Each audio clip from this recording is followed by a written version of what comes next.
From antiquity to the late 1800s, ships, they looked absolutely incredible. With billowing sails and large wooden hulls, they were a sight to behold. So, join me for today's video. We're going to take a look at 15 of the most incredible looking old ships. Number 15. Santa Maria. The Santa Maria is the iconic old ship that brought the equally iconic explorer Christopher Columbus from Spain to the New World. The voyage took place in 1492, but the Santa Maria first launched in 1460. The ship was built by Juan de la Cosa and was actually one of 3 ships used for the voyage to the New World, the other 2 being the Nina and the Pinta. Of the 3, the Santa Maria was the largest. The ship was requisitioned by Queen Isabella, and the ship's type was now, or a carrack. She had a length of 62 feet, a beam of 18 feet, and a draft of about 10 feet. She could accommodate a complement of 40 crew members. Sadly, though, she ran aground on Christmas Day in 1492 along the shores of Haiti. However, pieces of her would live on. Her salvaged wood was used to build La Navidad, a settlement that was established by Columbus and his entourage on the northeast coast of Haiti. That is some pretty serious repurposing. Number 14. The HMS Victory. Launched in 1765, HMS Victory is one of the greatest wooden warships ever built. This marvelous ship served both the Spanish and the French fleets during the last decades of the 18th century. She was built by Chatham Dockyard, was ordered in 1758, and was laid down in 1759. She was in service for an astonishing 244 years, and as such, she's got a lot of battles under her belt, including the First Battle of Ushant in 1778, the Battle of Cape Spartel in 1782, and the Battle of Cape St. Vincent in 1797. She is most famously known, though, for her role in the Battle of Trafalgar, October 21, 1805. The class and type of HMS Victory is a 104-gun first-rate ship of the line. She's got an overall length of 227 feet, a beam of 51 feet, and a draft of 28 feet. She had a crew complement of about 850, and because she was a warship, she was outfitted with some pretty serious armament. She was moved to Portsmouth, England, to a dry dock in 1922, where she is preserved as a museum ship. Since October 2012, though, HMS Victory has been the flagship of the First Sea Lord, making her the world's oldest naval ship still in commission. Number 13. Chinese treasure ships. Chinese treasure ships, they were used during the early 15th century in the fleet of Admiral Zheng He for the Ming Dynasty. They were built by Longjiang shipyards and entered service in 1405. During their service, these ships saw 7 voyages, and they're classified as a flat-bottomed ship, and it's believed they had a length of around 400 feet, a beam of 170 feet, and a displacement of 800 tons. Although the actual specifications are a source of debate, what isn't debated, though, is that the ships were enormous, and there were hundreds of them. It's believed that these ships carried crews of as large as 2,800 people. It's also believed that they featured 4 masts and around 24 cannons per ship. Using the treasure ships, many far-reaching coastal areas were explored, including islands around the South China Sea and the Indian Ocean. The fleet collected many treasures along the way and also destroyed other fleets they came across. But the most interesting aspect of treasure ships is what they were used for. Treasure ships carried copious amounts of treasure to project power and wealth to the known world, so they were kind of used to brag. In any case, Zheng He devoted the last 28 years of his life to these treasure voyages, but when he returned, there was a new emperor in town, and this emperor didn't want to sponsor any more treasure runs. These ships were abandoned and lost. Today, we've got models of treasure ships that were built according to historical data, but we don't have any originals. That's a shame. Number 12. Queen Anne's Revenge.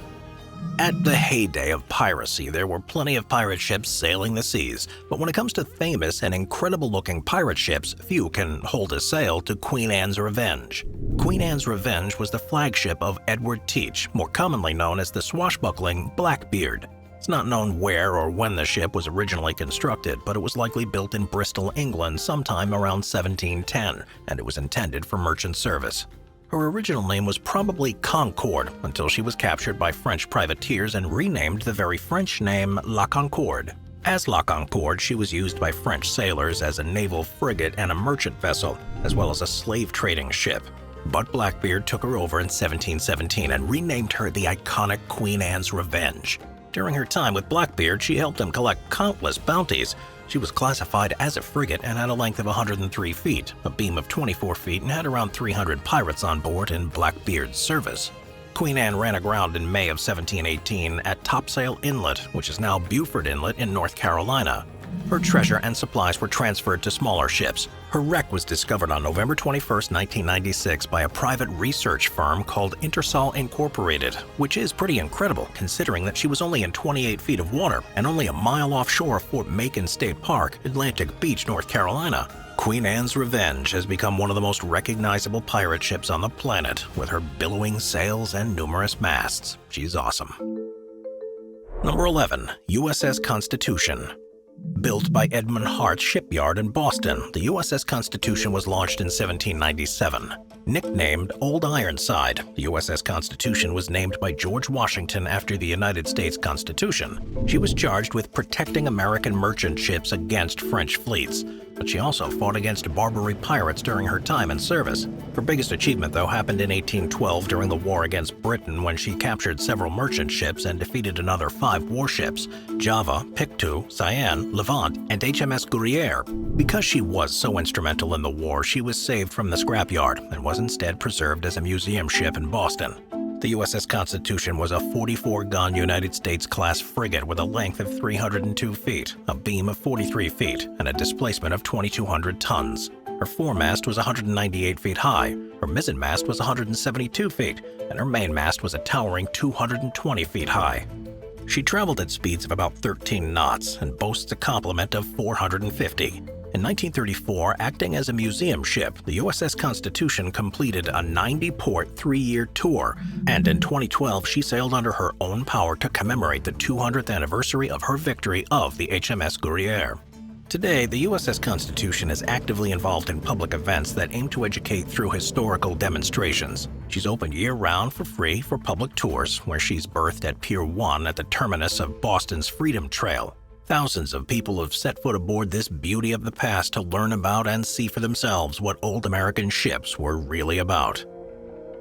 Number 10. Syracusia. Often called the largest transport ship of antiquity, the Syracusia was an ancient Greek ship. In fact, she was so big she apparently was too big for any port in Sicily, so she only sailed once from Sicily to Egypt. She was given as a gift to Ptolemy III, and it's not known what her exact dimensions were, but it's believed that she had cargo capacity of around 1,800 tons and could carry over 1,900 passengers. After she was given to Egypt, she was renamed Alexandria. The ship was adorned and crafted with wooden atlases. The ship also had 8 towers, a giant catapult, and 20 rows of oars that were visible from the outside. Syracusia is often called the Titanic of its time because of the passenger comfort it had, not because it sank. The ship had a number of amenities that ships at that time normally didn't have, like recreational spaces, a garden, a library, and an indoor bathroom complete with hot water. Remember, this is ancient times, and lots of houses didn't even have hot water. Syracusia even had a small temple for Aphrodite, the ancient Greek goddess of love and beauty, so people could worship while aboard. The upper levels of the ship were for passenger use, while the bottom levels were for soldiers and crew. The ship had lavish decorations of ivory, marble, and mosaics on the floor that depicted the story of the Iliad. Needless to say, Syracusia was not your average ancient ship. Unfortunately, it's not known what happened to this remarkable ship. Number 9. Flying Cloud. The Flying Cloud is a lovely-looking sailing ship that's best known for holding the world record for the fastest passage between New York and San Francisco. She achieved this feat in 1854, and she held the record for more than 100 years until it was broken in 1989. Oddly enough, the Flying Cloud achieved this record with a female navigator, Eleanor Creasy. Women pretty much never navigated ships at that time, so the fact that a woman not only navigated it but also broke a world record is pretty cool. The trip took 89 days and 8 hours, which is incredible since the trip usually took around 200 days to cover the 16,000 miles. Flying Cloud first launched in 1851 and was built by Donald Mackay in East Boston, Massachusetts. She had a length of about 225 feet, a beam of 41 feet, and a depth of 21. She's the most famous clipper ship built by Mackay, and she's often referred to as an extreme clipper. She met her end, though, in 1874 when she went aground at Beacon Island Bar, St. John, New Brunswick. The ship was burned for copper fastenings and iron, but renderings of what the ship looked like with its billowing sails shows just how incredible this speedy sailing ship truly was. Number 8. Cuddy Sark. The Cuddy Sark was built in 1869, and at the time, she was one of the fastest clipper ships on the planet. She was also one of the last T-clippers ever built, marking the end of a booming design development area for this type of old ship. Cuddy Sark was built in Dumbarton, Scotland, and she was built for the Jock Willa shipping line. Her name comes from a fictional witch who was created by famed Scottish poet Robert Burns. The Cuddy Sark first launched on November 22, 1869. She was first owned by Joaquin Antunes Ferreira and Company, but she changed hands a number of times over the years, eventually becoming a museum ship acquired by the Cuddy Sark Preservation Society in 1953. She had a length of 212 feet, a beam of 36 feet, and a maximum speed of about 17.5 knots. She had a long time in service and saw more than her fair share of applications. She started off as a tea trader, but eventually became a wool trader until steamships took over the sailing route to Australia. From there, she was sold to a Portuguese company where she was used as a cargo ship. In 1922, a retired sea captain named Wilfred Downman bought her and used her as a training ship. When he passed away, she was given to the Thames Nautical Training College and used as a cadet training ship until 1954, when she met her final destination at a dry dock at Greenwich, London, where she's still on public display. Cuddy Sark is part of the National Historic Fleet and is one of only 3 original composite construction clipper ships in the world. Number 7. The Nemi Ships. Roman Emperor Caligula had a reputation for being a little on the crazy side. He reigned during the 1st century BC, and he did some pretty weird stuff, including ordering the construction of the famous Nemi Ships. These 2 ships, one larger than the other, and to this day no one really knows sure why these ships were built. The larger of these 2 ships was virtually a floating palace. It had mosaic floors, heating and plumbing, and several amenities including baths, which was not common for ships at that time. Some believe that Caligula built these ships because he wanted to replicate the lavish lifestyles of the Hellenistic rulers of Syracuse, so it could be that he just wanted the ability to ship out onto Lake Nemi and live it up in luxury. One of these ships was 230 feet long and 66 feet wide. The other one was 240 feet long and 79 feet wide. They were both deliberately sunk when Caligula was forced from the throne. They lay at the bottom of the lake for almost 2,000 years until they were finally reclaimed in 1929. Apparently, Mussolini, who knew the boats were at the bottom of the lake, ordered the lake to be drained. The water was pumped out and the Nemi ships were found. However, they were burned during World War II. In any case, regardless of their intended purpose, the Nemi ships, when discovered, proved that the ancient Romans were capable of building big ships. The general consensus before their discovery was that the Romans only built puny ships, so the Nemi ships forced historians to rethink it. So they have some pretty hefty historical significance. Number 6. The HMS Beagle. The HMS Beagle was launched on May 11, 1820 from the Woolwich Dockyard on the River Thames, and at the time of its launch there was no way to know that this ship would become one of the most famous old ships in history. The HMS Beagle had a length of 90 feet, a beam of 24 feet, and a draft of about 12 feet. Its armament included 10 guns, which was reduced to 7 guns for her second voyage. But it wasn't war that helped this ship become so famous. It was her passenger. The HMS Beagle took Charles Darwin around the world.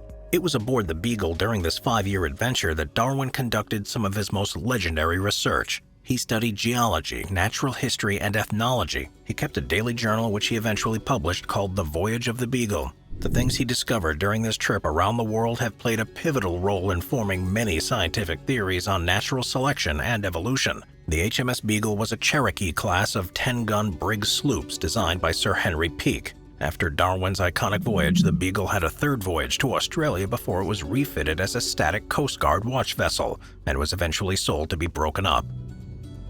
Number 5. The Essex. The Essex is a famous American whaling ship, but before I get to why the ship is so famous, let's take a look at its specs. The ship was 87 feet long, 24 feet wide, and had a draft of about 12 feet. It was laid down in Amesbury, Massachusetts, and was launched in 1799. For 20 years, she was a very profitable ship and had a reputation of being a lucky ship, and while that may be true, her luck ran out during her final voyage. Captained by George Pollard, one of the youngest men to ever captain a whaling ship, the crew of 21 set out on August 12th of 1819 from Nantucket. They were headed to South America and prepared for a 2-year journey. She was plagued with problems right from the start. Only 2 days in, she was hit by a squall in the Gulf Stream. She almost sank and lost her topgallant sail, as well as her 2 whale boats. When they finally reached their destination, there were no more whales left, so they went to a different location in search of some. Long story short, they found some whales. The Essex was destroyed in a sperm whale attack. The Essex was 2,000 nautical miles from the west coast of South America when the attack happened. The attack was widely publicized once the men finally returned home and was the inspiration for Herman Melville's American classic, Moby Dick. Number 4. The Great Republic. Behold, the Great Republic, the biggest wooden ship in the world. At least it was when it first launched in 1853. Along with her record-breaking size, the Great Republic was also the largest full-rigged ship ever built in the United States. The Great Republic was first owned by Donald Mackay, transferred to A.A. Lowen Brothers, then to Captain J.S. Hatfield, and finally by Merchants Trading Company.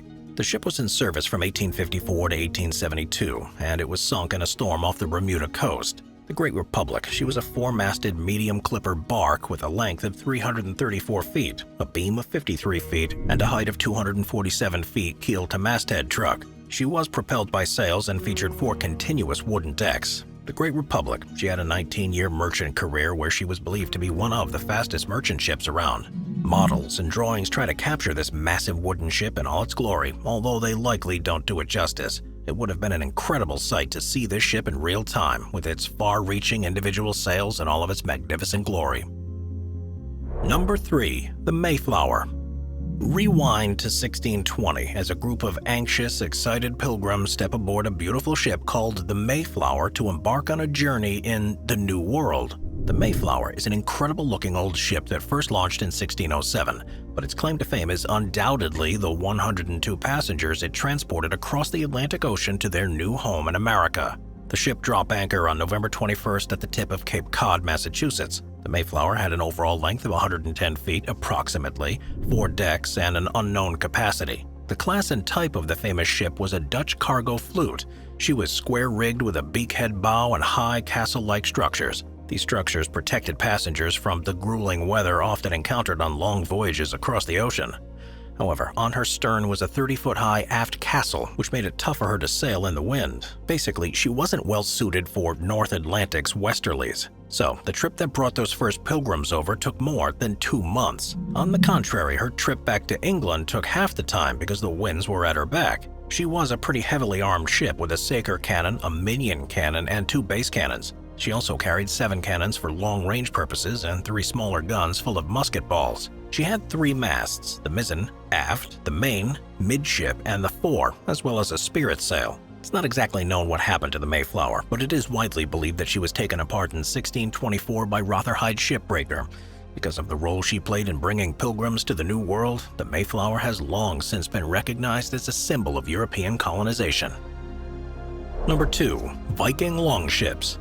Oh, the Vikings, known for their exploration and their warfare. The Vikings were famous for sailing incredibly long distances between the years 800 and 1066 from their Scandinavian homes. They are also famous for their longships, which were a type of specialized Scandinavian warship. Longships date back to around the 4th century BC, and although they were invented by the Norsemen, other cultures adopted the longship's characteristics in their shipbuilding endeavors, most notably the Anglo-Saxons.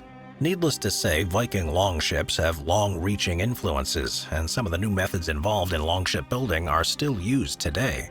Longships were made from wood and had sails made from woven wool. They often featured detailed carvings on the hull, and they were long, narrow, and graceful, but at their heart they were built for speed. Longships had a really shallow draft, which allowed them to navigate in waters only a few feet deep, so the Vikings had the upper hand when it came to beach landings. Plus, because longships were lightweight, they could be carried onto land and used as a shelter in camps. They were double-ended, so they could reverse direction without needing to turn around. Their double-ended features made them especially valuable in waters plagued by icebergs and sea ice. Early versions of longships had oars along the majority of the length of the boat, while later versions had a rectangular sail to help out the rowers. Some of the earliest longships were Hort-spring boats, which were paddled and not rowed, and were fastened with a cord. They were likely used for rivers as they had a low bow and stern and not much carrying capacity. These boats evolved into the Nyadam ships, which are considered to be the first true rowed longships. The peak of longship development was the Gokstad ship, sometime around the 800s. Viking shipbuilders, they didn't work with design plans or diagrams when building these long ships. The shipbuilder simply pictured the ship based on other existing ships and then built it from the keel up. Long ships, they were likely built from oak, partly because it's very durable, partly because it can be worked easily when it's green, and partly because oak was associated with Thor, a Viking mythological favorite. For this reason, it's likely that the most prestigious ships were made from oak. Viking longships, they truly had it all: light, fast, stable, and easily transported. The longship was virtually unrivaled for hundreds of years and played an integral role in shipbuilding advances. Number 1. Chinese castle ships.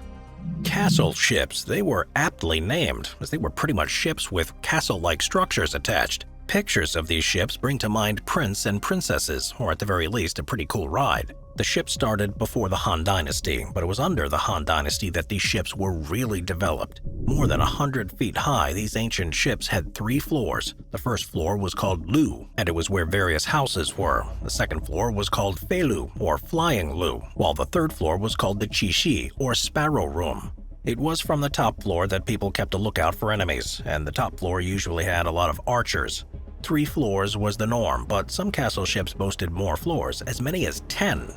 Also known as tower ships, they were sort of like a floating fortress. They were the central vessels in a fleet, and as such they were heavily equipped with siege weapons. They could hold 1,000 soldiers, and although they look like something you might want to take out on the water for a little cruise, they were very serious military vessels, not playthings. As far as incredible-looking old ships go, though, these ships are some of the coolest ones around, so they've earned the top spot on this list of 15 incredible-looking old ships. I'll see you next time. Thank you to our channel members.